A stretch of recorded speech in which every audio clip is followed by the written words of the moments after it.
Hi, and welcome to Spokle. My name is Andrew. I'm an auditory-verbal therapist and one of the co-founders of Spokle.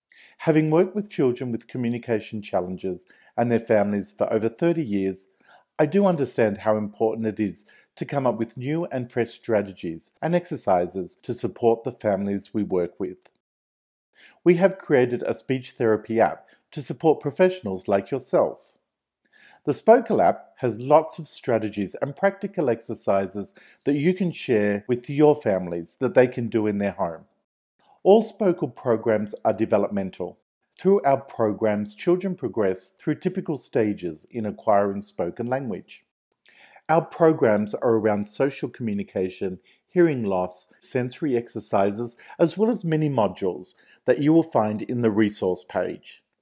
All Spokle programs follow a similar format and are made up of levels, key learnings, and exercises. Each program has 6 levels. Each level supports the development of a long-term goal.